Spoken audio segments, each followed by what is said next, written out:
السلام علیکم ورحمۃ اللہ وبرکاتہ۔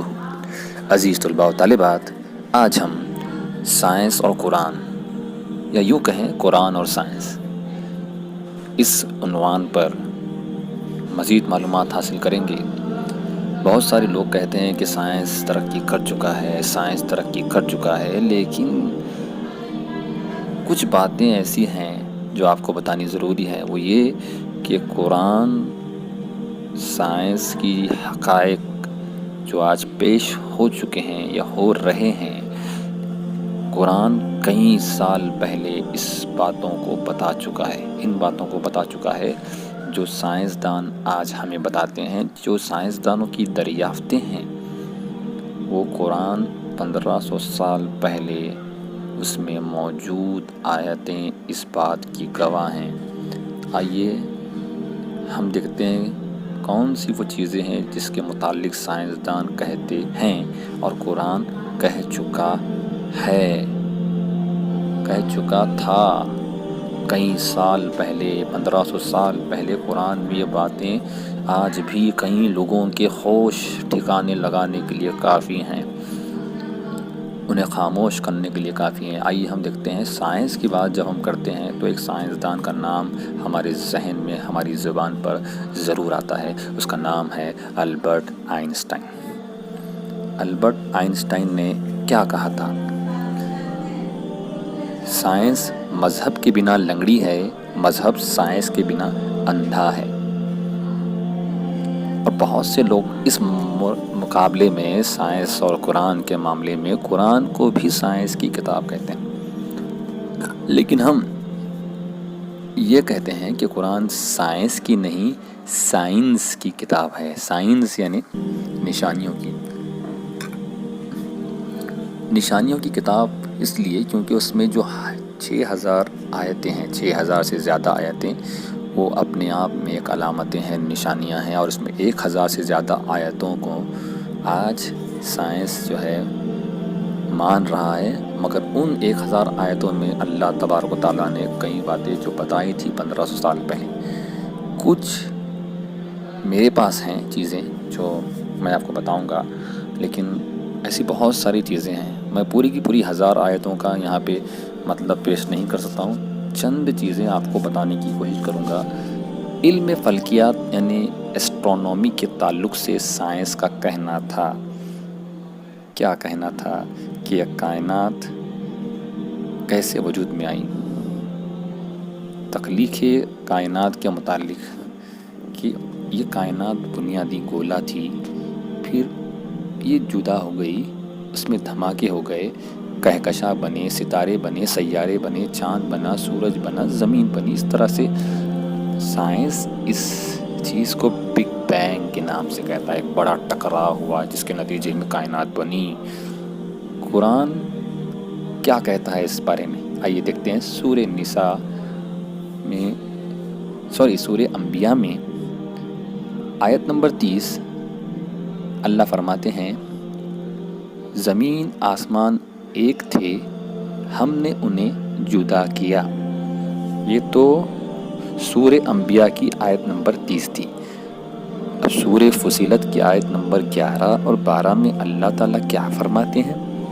اللہ تعالیٰ فرماتے ہیں کہ اللہ نے آسمان کی طرف دیکھ کر کہا، آسمان کی جانب دیکھ کر کہا، ایک ساتھ آ جاؤ اپنی مرضی سے یا اپنی مرضی کے بنا۔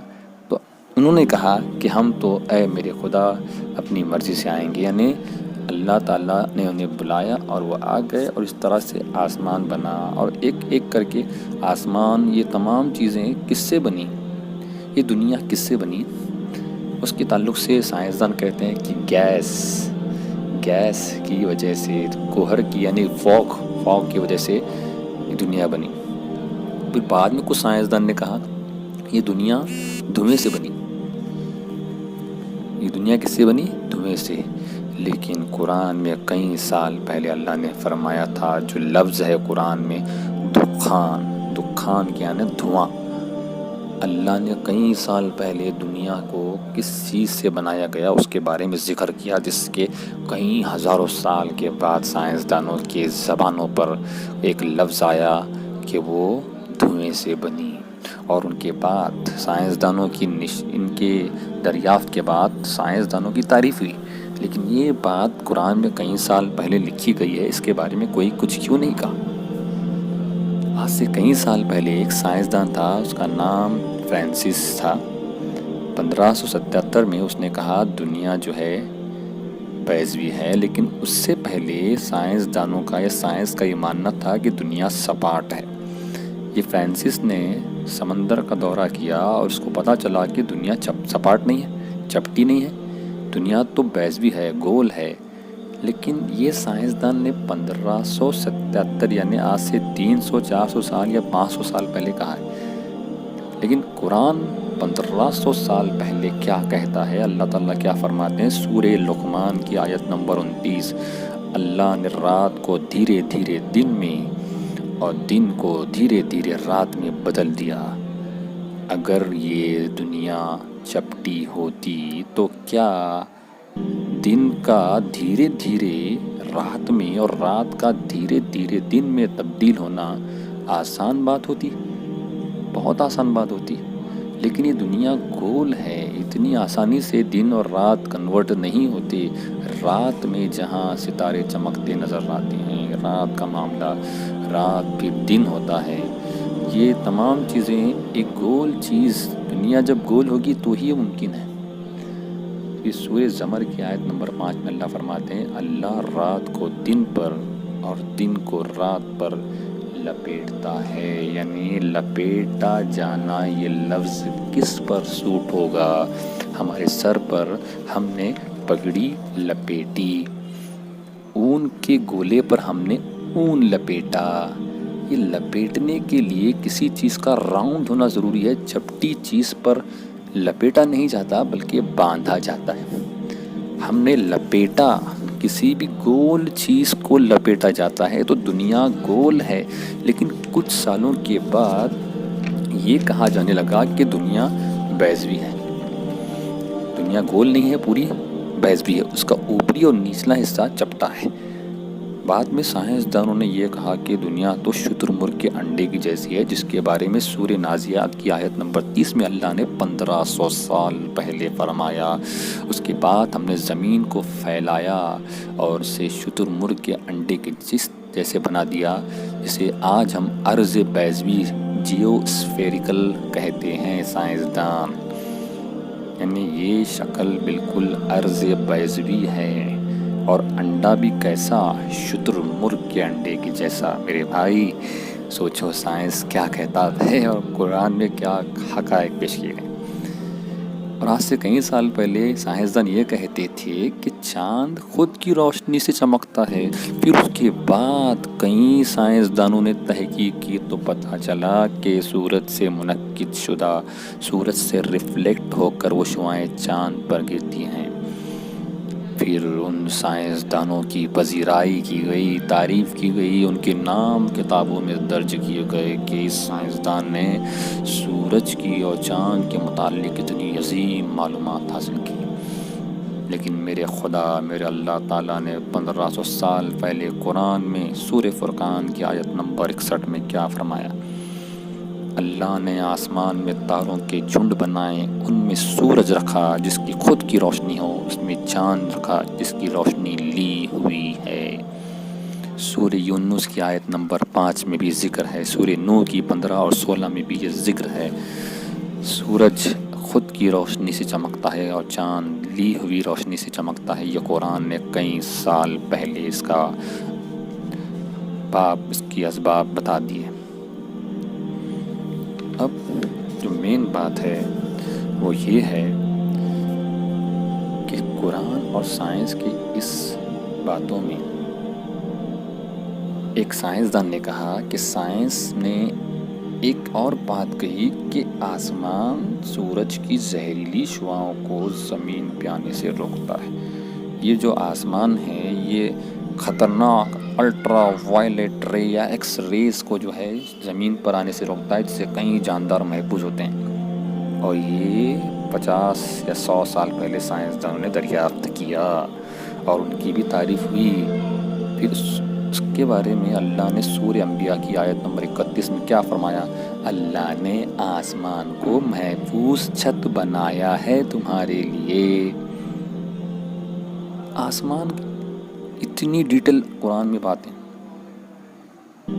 اب سائنسدانوں نے یہ کہا تھا کہ سمندر کی گہرائی میں اندھیرا ہوتا ہے۔ وہ سمندر کے اندر گئے، کئی سال پہلے جب سمندر کا مطالعہ کیا گیا تو سمندر کی گہرائی میں اندھیرا ہوتا ہے، یہ دریافت کیا۔ بعد میں پتہ چلا قرآن میں کئی سال پہلے اس بات کا ذکر ہے، اور سمندر کی گہرائی میں اتنا اندھیرا ہے جتنا اندھیرا ایک کافر کے دل میں ہے۔ سوچیے ذرا کتنا زبردست معاملہ ہے۔ ایک سائنسدان ایڈوین نے یہ کہا تھا کہ کائنات پھیل رہی ہے، کائنات جو ہے پھیل رہی ہے، ختم۔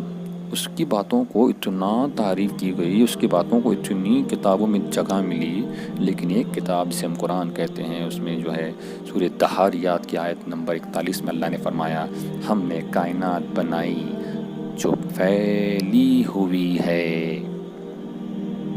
اب یہ تو معاملہ ہو گیا۔ اب فزکس کے بارے میں قرآن اور اسلام، سائنس اور کیا کہتے ہیں، دیکھیے سائنسدانوں کا کہنا ہے کہ مادے کی سب سے چھوٹے قطرے کو، سب سے چھوٹے حصے کو جو ہے ذرات کو تقسیم کیا گیا، تو اسے ایٹم کہتے ہیں، سب سے چھوٹے حصے کو مادے کے۔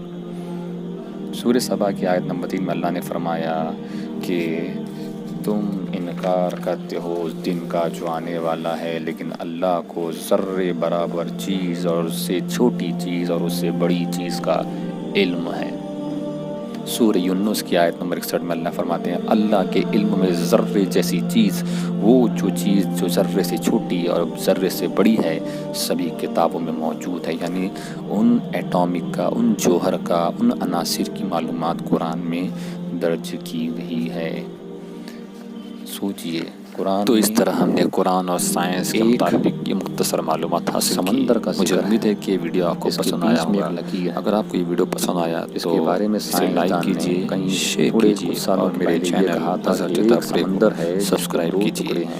جزاک اللہ۔ اپنا خیال رکھیں۔ اور ایک حصے میں میٹھا پانی ہے۔